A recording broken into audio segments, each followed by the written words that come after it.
Fort Benning's elite combat training facility falls silent as Staff Sergeant Adrienne Ree takes position for the final test. Rainfall intensifies. Wind measurements flash red on monitoring screens. Other recruits exchange knowing smirks as she pauses at the trigger. Her instructor shakes his head, already writing notes on his clipboard.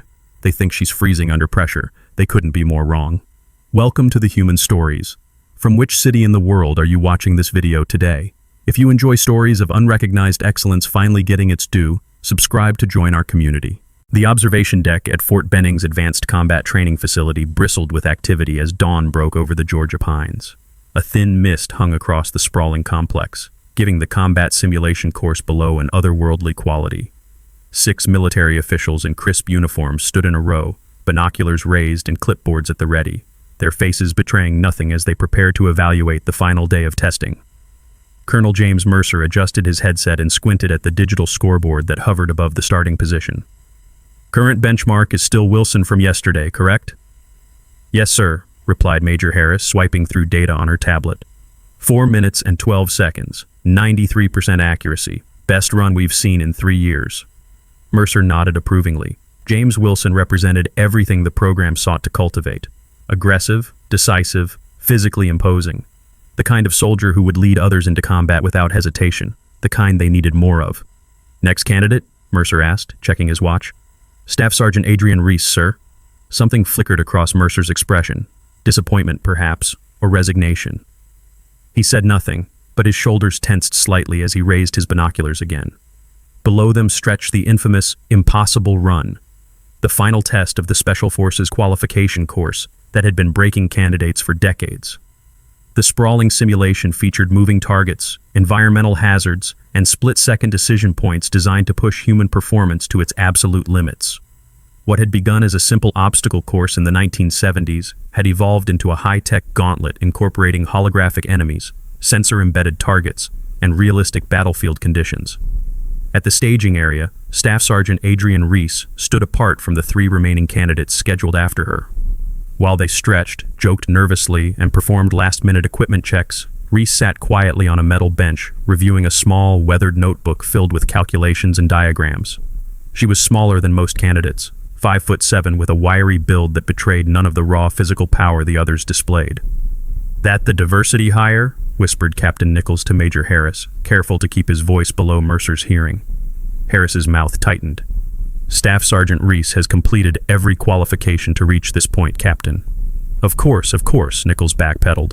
"Just heard she's some kind of analyst they're fast-tracking. Not exactly the front-line material we typically select." "Perhaps you should review her file before making assessments," Harris replied coldly, turning her attention back to her tablet. The digital screens surrounding the observation deck suddenly flashed with weather alerts. Wind speeds increasing to 25 miles per hour, gusting higher. Rainfall expected within the hour. Colonel Mercer frowned at the updates. "Should we postpone the final stage? That sniper position will be nearly impossible in these conditions." "Candidates face combat in all conditions, Colonel," came a new voice from behind them. The observation deck fell silent as General Michael Rivera stepped forward. At 62, Rivera remained as imposing as he had been in his prime 3 decades earlier, when he'd established the course record that stood unbroken for 15 years. His presence at a qualification test was unusual enough to send ripples of tension through the evaluation team. "General, we weren't expecting you, sir," Mercer said, straightening his posture. "Just observing today, Colonel. Carry on." Rivera positioned himself at the edge of the platform, binoculars already trained on the staging area. Down below, the candidates had noticed the general's arrival. The 3 men exchanged glances, shoulders squaring with renewed determination. Adrienne Ree simply closed her notebook and began her methodical equipment check. "First warning, Sergeant Ree," came the automated announcement. "Starting position in 3 minutes." As she approached the starting line, Ree passed the other candidates. One of them, a broad-shouldered lieutenant named Garza, called out to her. "Try not to embarrass yourself out there, Ree. Some of us have been waiting our whole careers for this shot." Adrienne didn't break stride.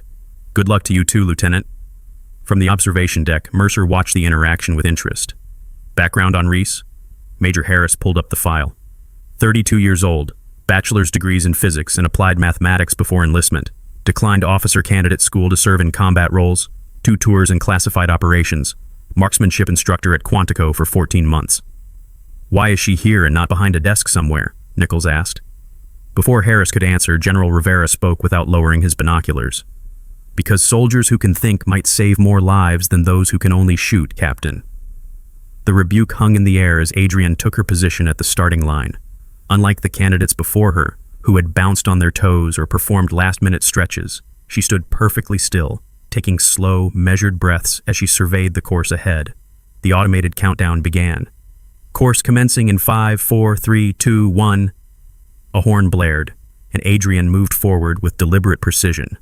Where other candidates had sprinted through the first section, she proceeded at a measured pace, scanning each zone before entering. "She's going to time out if she keeps that pace," Nichols muttered. The first challenge involved identifying friend from foe in a simulated village setting. Holographic civilians and combatants appeared randomly among structures, requiring split-second identification. Adrienne's movements were economical. No wasted motion, no backtracking. Her accuracy was perfect, but her pace put her 15 seconds behind Wilson's benchmark by the first checkpoint. Colonel Mercer made a note on his clipboard. "Too cautious. She's overthinking every scenario." The second section required navigating a complex urban terrain while neutralizing sniper positions. Most candidates rushed from cover to cover, trusting speed and aggression to overcome the danger. Adrienne again took a different approach, pausing at each position to analyze angles and fields of fire before proceeding. "Reese is 30 seconds behind pace at checkpoint 2, an instructor reported over the comm system. The observation team watched as she approached a particularly challenging segment where 3 sniper positions needed to be neutralized simultaneously.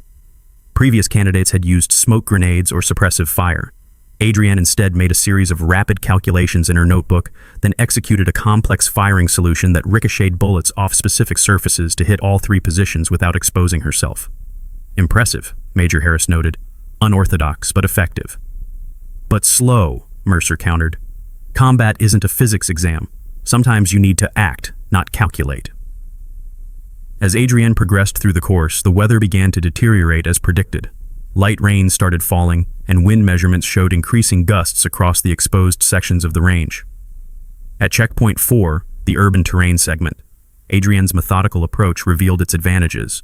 Through her scope, she identified targets that other candidates had missed entirely, dispatching them with textbook precision. Her score on target identification was building toward a perfect run, even as her time fell further behind the pace. For a brief moment, as she waited for a target to reach an optimal position, a memory surfaced. A young Adrienne moving chess pieces while her father watched from his wheelchair. The retired Special Forces officer had coached her through complex scenarios, his voice gentle but insistent. "It's not about the first move, Addie.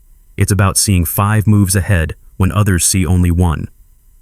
Her father's Special Forces medallion gleamed in the memory as he placed it in her small hand. "This isn't about being the strongest or the fastest. It's about making the right decision when it matters most." The memory faded as Adrienne moved to checkpoint 5, where candidates had to breach a reinforced position while under simulated fire from multiple directions. The rain was falling steadily now, turning the ground treacherous. She was nearly a minute behind the record pace. "She's not going to make it," Captain Nichols said, already writing notes on his evaluation form. Up on the observation deck, General Rivera's focus never wavered from Adrienne's progress. "Time isn't the only metric that matters in combat, Captain." The final checkpoint loomed ahead, the notorious sniper's nest that required a virtually impossible shot through a narrow corridor with crosswinds that had defeated every candidate today. The digital scoreboard showed Adrienne's current standing, perfect accuracy but significantly behind the time benchmark. The other candidates watched from the holding area, their expressions a mix of respect for her precision and certainty that her methodical approach would ultimately fail her at the final hurdle. Colonel Mercer leaned forward as Adrienne reached the sniper position. The wind had kicked up violently, weather alerts flashing red on monitoring screens. "This is where we separate the analysts from the operators," he murmured. Adrienne set up her position, checked her rifle, and then did the unexpected. She closed her eyes, opened her notebook, began calculating something with rapid precision. Seconds ticked by, precious time that she couldn't afford to lose. "She's done," Colonel Mercer muttered. "Complete mental freeze. We see it sometimes. All the technical knowledge in the world can't prepare you for the psychological pressure of the moment." The other recruits watching from the holding area exchanged knowing looks, several of them smirking. Even those who had been impressed by her accuracy looked away, embarrassed for her apparent failure. But Adrienne wasn't hesitating. She was solving an equation that nobody else had even attempted. Rain pelted the observation windows as Colonel Mercer checked his watch again. 1 minute and 15 seconds behind pace. The final challenge of the impossible run required not just precision but speed, and Staff Sergeant Ree was burning through what little time buffer remained. Her perfect accuracy score would mean nothing if she couldn't complete the course within the required time frame. "Should I call it, sir?" Major Harris asked quietly. "She's well outside performance parameters now." Mercer shook his head.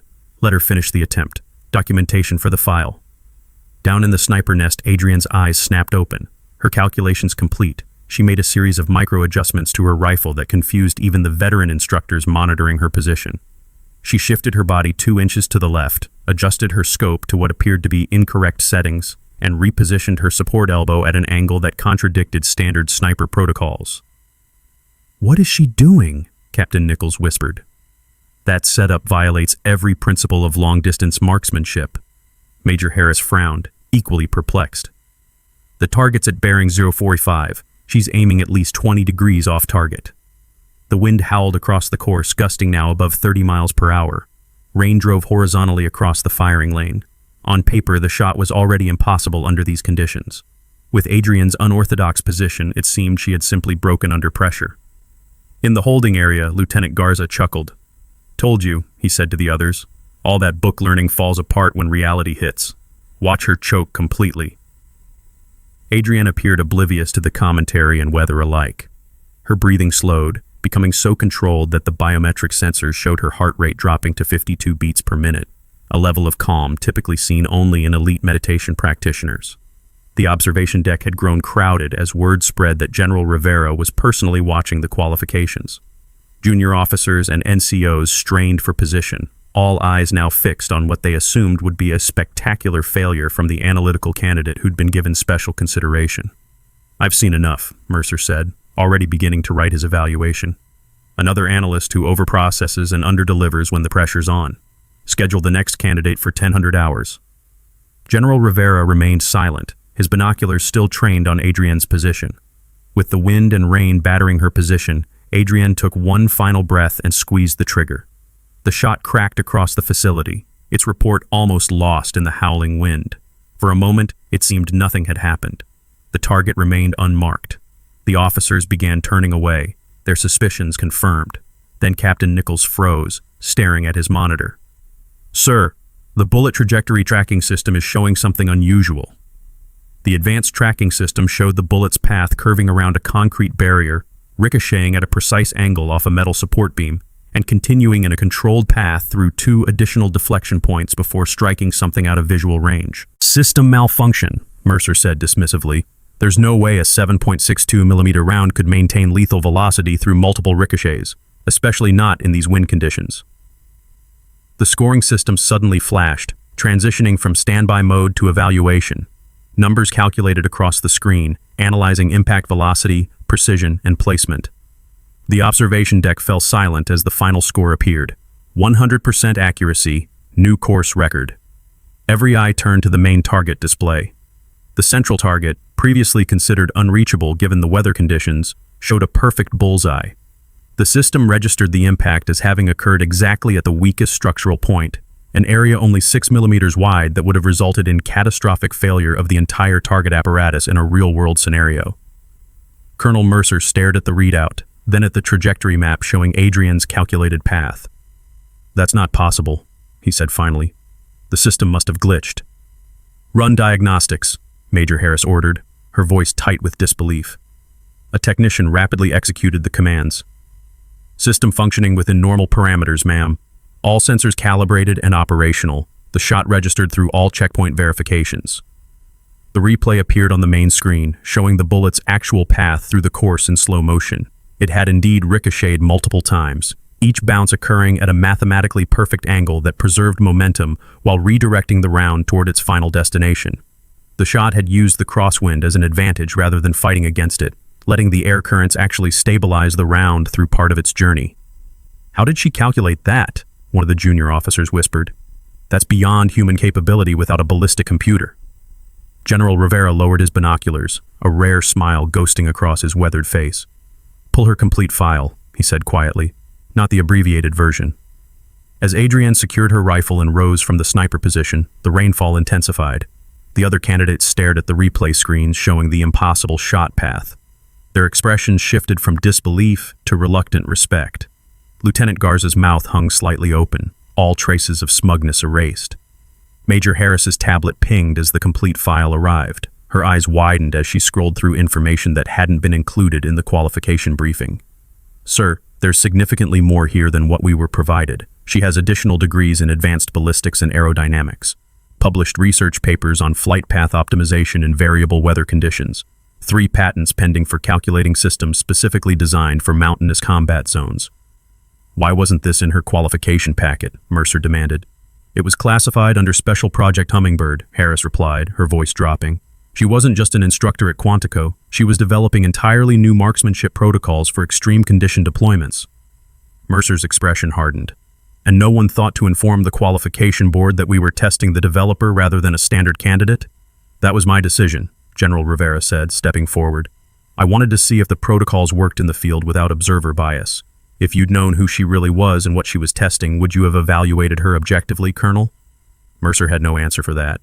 Down on the course, Adrienne was already reviewing her notebook, making additional notations about the shot's performance. She showed no particular celebration or satisfaction, simply documenting the outcome with professional detachment. Her time was still well outside the qualification standard, Nichols pointed out, recovering his composure. "Accuracy means nothing if you're too slow to respond in combat situations." "Interesting perspective," Rivera replied. "Tell me, Captain, which is more valuable on a battlefield, 10 fast misses or 1 perfect hit?" The room temperature seemed to drop several degrees as Rivera's question hung in the air. "I think," Rivera continued, "that our qualification metrics might be due for re-evaluation. Speed has its place, certainly, but how many lives have we lost because we prioritized rapid response over solution accuracy?" Colonel Mercer straightened his shoulders. "With respect, General, the qualification standards have been established through decades of combat experience. Changing them based on one anomalous performance would be premature." 3 tours in Afghanistan and 2 in Syria is hardly anomalous, Colonel," Major Harris said, still reading Adrienne's complete file. "Her unit suffered 0 casualties during operations where she served as tactical planning specialist. That's unprecedented for high-risk extractions." The communication system crackled as Adrienne's voice came through. "Request permission to analyze shot data before environmental conditions change further, sir." Colonel Mercer hesitated, then leaned toward the microphone. "Permission granted, Staff Sergeant. Report to debriefing in 30 minutes. As Adrienne collected additional readings from her position, the mood in the observation deck shifted. What had begun as certain failure had transformed into something the evaluation team couldn't quite categorize. Not just success, but success that challenged their fundamental understanding of what was possible. "We should review the other candidates' approaches," Rivera suggested mildly. "I'd be curious to see how many attempted direct shots versus environmental adaptation." The answer was clear from the data Major Harris quickly compiled. Every other candidate had attempted variations of the same direct approach, trying to power through the environmental conditions rather than working with them. Conventional wisdom said the shot wasn't possible in these conditions, Harris noted. All instructors advised candidates to minimize time spent at the final position and accept partial scoring. General Rivera nodded. And yet Staff Sergeant Ree saw a solution where everyone else, including her instructors, saw an impossibility. As they watched Adrienne methodically document the conditions of her historic shot, Rivera's words settled over the observation deck. They had witnessed something that shouldn't have been possible according to their own understanding of the discipline they taught. The implications went beyond a single qualification test. "Sir," Major Harris said quietly to Rivera, "the Tactical Analysis Unit has had that opening for 6 months. No candidates have met the requirements." Rivera nodded. "Schedule a meeting with Staff Sergeant Ree after her debriefing. I think we've found our missing piece." Below, oblivious to the career-altering discussion happening above, Adrienne finally allowed herself a small smile as she closed her notebook. The shot had performed exactly as her father's theoretical models had predicted. 5 moves ahead, just like he had taught her. Not fighting against the conditions, but using them as part of the solution. Colonel Mercer watched her through narrowed eyes, his worldview still adjusting to what he had witnessed. Speed and aggression had been his religion throughout his military career. The idea that calculation and patience might prove superior in some circumstances would require significant mental recalibration. "Major," he said finally, "update Staff Sergeant Ree's qualification status." "Sir?" Harris asked, surprised at his sudden change in position. "Perfect score across all technical evaluations," Mercer said firmly. Time penalties waived due to exceptional target neutralization demonstration. As the storm continued to batter the training facility, Adrienne Ree packed away her equipment with the same methodical precision she applied to everything else, unaware that her life's trajectory had just changed as dramatically as the bullet she had guided to its impossible target. The debriefing room felt unusually crowded as Adrienne entered, her notebook tucked under her arm and hair still damp from the rain. Instead of the standard evaluation team, she found Colonel Mercer, Major Harris, and to her surprise, General Rivera himself seated at the head of the table. Several technical specialists hovered near displays showing her shot trajectory from multiple angles.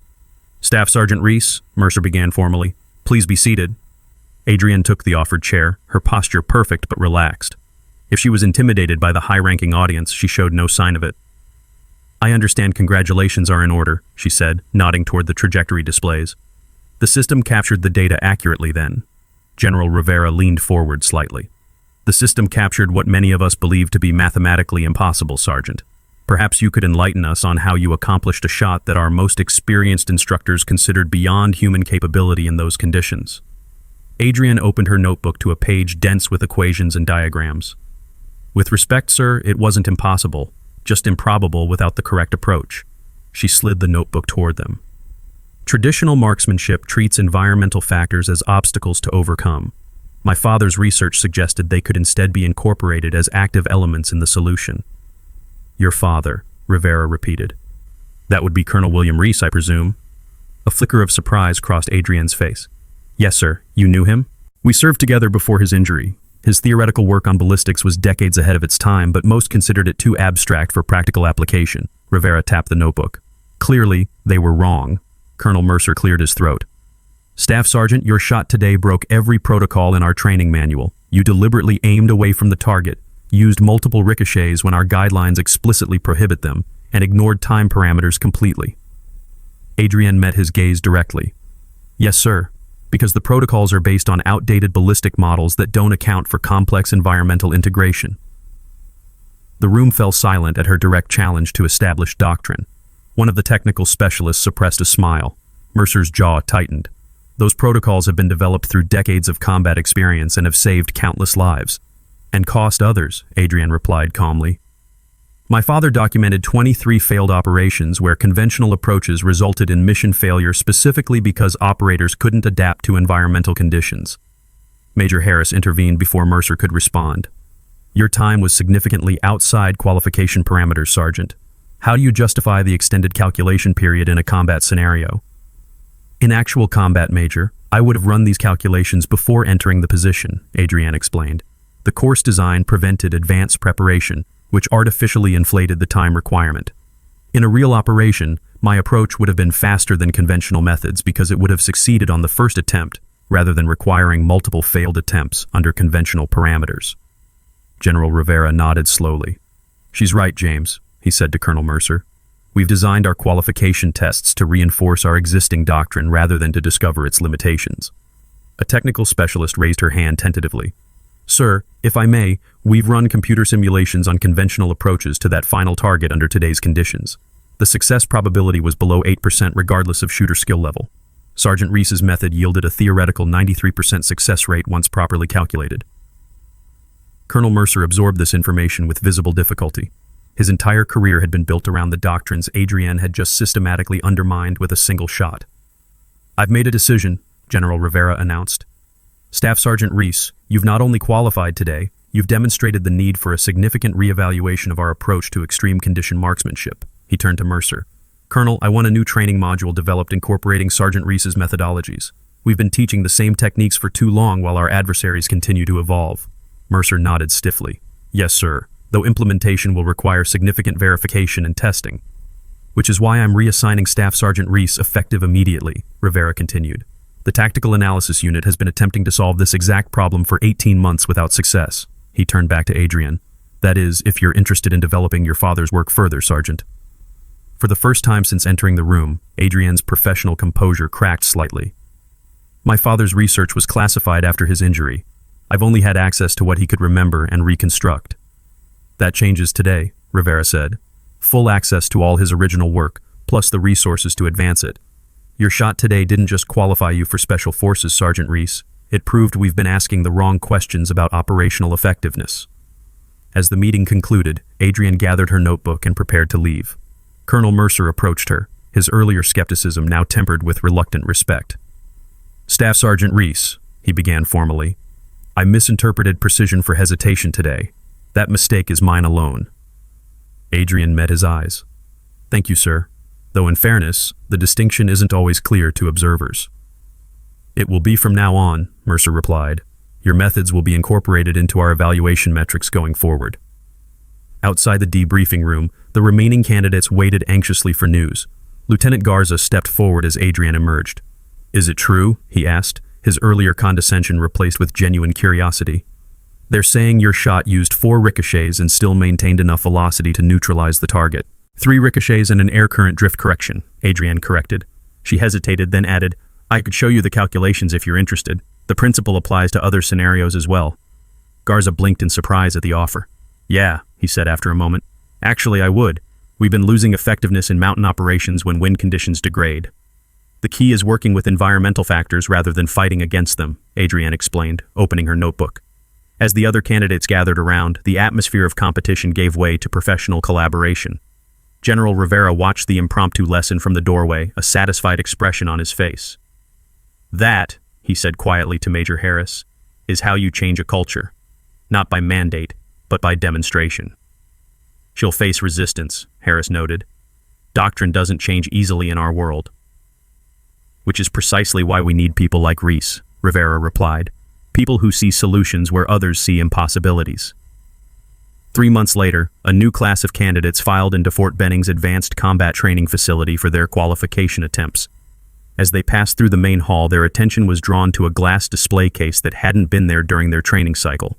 Inside was a 3-dimensional holographic representation of an impossible shot trajectory, moving slowly through space to demonstrate its path through multiple deflection points before striking a target. Beside it sat a weathered notebook open to a page of complex equations. A small placard read simply, "The Reese Theorem, June 2025. One of the instructors noticed their interest. "That's why we've revamped the entire marksmanship module this cycle," he explained. "Staff Sergeant Reese proved that our understanding of what's possible under adverse conditions was fundamentally limited by our own thinking." "Did she really calculate all that in her head during a qualification run?" one candidate asked skeptically. "Not entirely," the instructor admitted. "She'd been developing the theoretical model for years based on her father's research, but she was the first to successfully apply it under actual field conditions." "Where is she now?" another candidate asked. "Leading the new Tactical Environmental Adaptation Division," the instructor replied. "They're developing entirely new protocols for operations in conditions we previously considered too risky or impossible." As the candidates moved toward the training area, Colonel Mercer watched from his office window. The past 3 months had been challenging for him, requiring him to reconsider principles he'd held sacred throughout his career. But the preliminary results from units applying Reese's methodologies were impossible to ignore. Increased success rates, reduced casualties, and higher mission completion percentages across all environmental conditions. His desk terminal chimed with an incoming video call.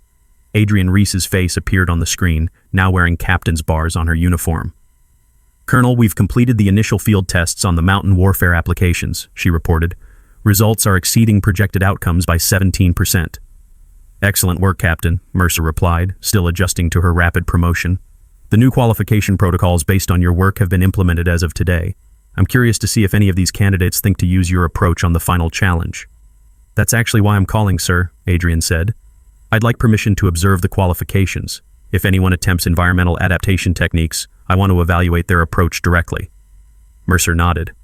"Approved, though I doubt any of them will match your performance. That shot of yours has already become something of a legend around here." "It wasn't about the shot, sir," Adrienne replied. "It was about proving that sometimes the best way to overcome an obstacle is to reconsider whether it's really an obstacle at all." After ending the call, Mercer walked to the observation deck where he had stood 3 months earlier, certain that Adrienne Reese was failing when she had actually been revolutionizing their entire approach to combat effectiveness. Below on the course, new candidates prepared for their qualification attempts, unaware that the benchmarks they were striving to meet had fundamentally changed. Some would cling to the old methods and likely fall short. Others might glimpse the possibilities Adrienne had revealed and begin exploring them. What none of them knew was that the woman who had changed everything would be watching, identifying those who, like her, could see beyond conventional limitations to solutions others believed impossible. By the entrance to the sniper qualification range, a new sign had been installed. It contained just 5 words that summarized the lesson Adrienne Ree had taught them all. The obstacle may be the way. As rain began to fall once again on the training course, Colonel Mercer found himself hoping that at least one candidate today would look at the deteriorating conditions and see not a problem, but a possibility. That was Adrienne Ree's true legacy, far more significant than any shot, no matter how impossible it had seemed.